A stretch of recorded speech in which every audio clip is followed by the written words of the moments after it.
took the unusual step of releasing the audio from this situation not long after it happened. We wanted to show everybody what was very quickly apparent to us was a pretty significant human error, loss of concentration. And of course, we're all disappointed that the VAR system didn't step in to rectify a clear error that we'd seen on the field.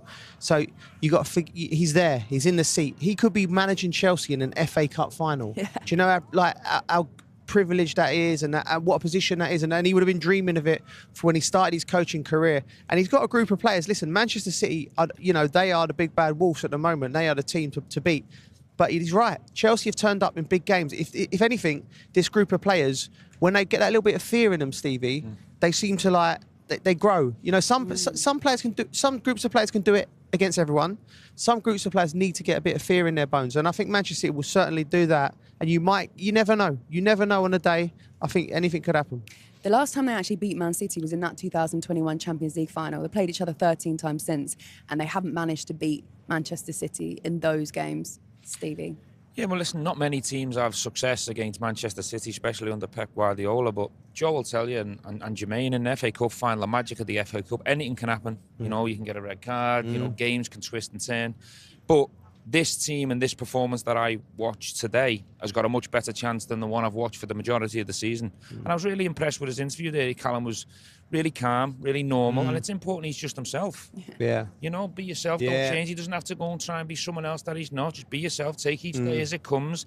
He's gave the Chelsea fans and the ex-players something to really look forward to in a few weeks. There's a lot more positivity, a lot more brightness about how the season could finish and look. Just worry about the next game. Yeah. All right, guys. From your perspective in the comments box, what did you make of that as a whole? I thought Chelsea were much improved to a man.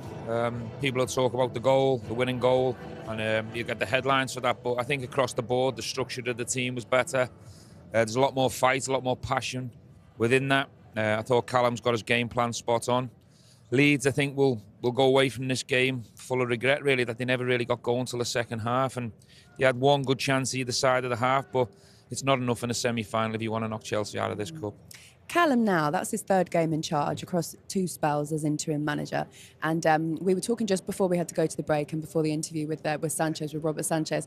The players pushed him in front of the fans to celebrate with them. And it just seemed to be a bit of unity in a team that had perhaps been struggling for a while. Yeah, because sometimes when you go through a difficult period, something like that can bring you together. I mean, Callum's clearly popular with the players. I mean, it's a meteoric rise. He's gone from semi-professional football, academy football. Now he's manager in Chelsea at Wembley, taking them to an FA Cup final. The team, in all of his games in charge, have looked really structured. They're playing for him. He's clearly got a rapport with the players. But what I would say about managers, and Stevie knows a lot better than me, is you can sometimes watch a player for 1 or 2 games and you can go, I like him. I think managers, you have to let him go for like a couple of years before you see what they're true worth. But he's had an impact and he should be really proud of his day's work. Do you think Chelsea fans would be frustrated that they've been waiting for a good performance like this for a while, or just pleased that they got to the final? They can be both, I suppose. I was literally just about to say, they will be both. They'll be disappointed and frustrated that it's taken for Chelsea to be at the FA Cup semi-final at Wembley Stadium to see a performance that the fans should be used to seeing. The last 5 games, for example, have been terrible from Chelsea's, from the standards Chelsea have set over the last, I don't even know how many decades. The fans will watch that and say, well, why on earth have we not been doing that over the last few months? Yeah. Disappointed.